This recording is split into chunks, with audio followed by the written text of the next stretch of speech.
salaamaaleykum mbokk mi bul fàttee abonné ci sa chaîne Batal TV chaîne bi yéen a ko moom da leen abonné tey partager tey commentaire Batal TV chaîne la. Qui était proche d'Ousmane Sonko yi nga xamantene tay dañoo retourner dans le gouvernement il reste ci li nga xamne mom moy sen poste parce que Cheikh Tidiane Dièye man ci lima bett la bok jàppoon naa ne Cheikh Tidiane Dièye parce que vu sa proximité avec Ousmane Sonko maintenant on peut me dire que affaire bi aussi parfois c'est Pastef qui le parti qui ne participera pas au gouvernement mais le Sénégal on peut me dire que c'est au-dessus de tout. mais dafa am na benn côté Ousmane Sonko foog ñu xam ko ci côté boobu c'est-à-dire que bu fekkee nekkoo membre Pastef à 100%.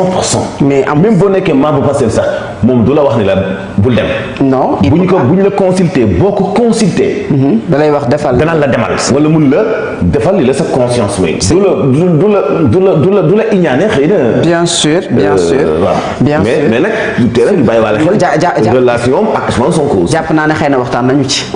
surtout Cheikh Tidiane Dièye et Déthié Fall aussi qui était proche d'Ousmane Sonko même keroog à l'Assemblée nationale bi nga xamantene ñu ngi dem Ousmane Sonko ñu koy installer à la présidence de l'Assemblée nationale moi quand j'ai pas vu Déthié Fall je me suis posé des questions parce qu'il y avait tous les ministres de Pastef foofu nga xamantene moom mooy pencum ndaw bu Sénégal gisuma Déthié Fall alors que Déthié Fall avant ñu koy nommer ministre bu Ousmane Sonko dee dem déclaration de politique générale ci même oto bi Ousmane Sonko dugg foofu la dugg les questions d'actualité yi mu dem c'est normal il faut qu'il soit là-bas parce que il est ministre de la République il fait partie du gouvernement mi ngi fa woon ndax dafa nekkul woon Sénégal wala dafa amoon empêchement moom moo tax de toute façon il reste ci poste bi nga xamantene ci lañ ko dénk muy infrastructure mënuñu nag Mansour au-delà de politique yi nga xamantene parfois ay calcul la certes ne li ñu ko dénk en termes d'infrastructure mi ngi ci def liggéey bu am solo ci li nga xam ne moom la wane mais il reste de toute façon ci postam léegi nag lan moo waral loolu vu que ne moom ci li ñu jàpp il a été certainement proposé par Ousmane Sonko donc ci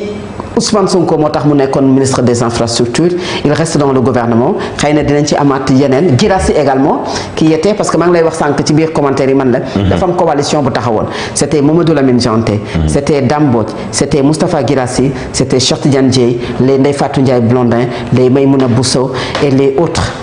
ñooñu nag taxawaloon seen coalition ne Sonko président waaw après ñu ne Sonko président finalement la candidature Ousmane Sonko a été empêchée ñu dem ci coalition Diomaye président ñooñu nag tu retrouves aujourd'hui Mamadou Lamine Dianté et Mansour ñi ngay retrouver ñëpp da ngay seetlu un discours bu xaw a changé ces derniers temps xaw ma ndax seetlu nga ko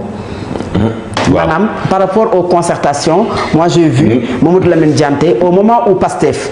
moom d'accordul ci dialogue bi parce que wax nañu ko participer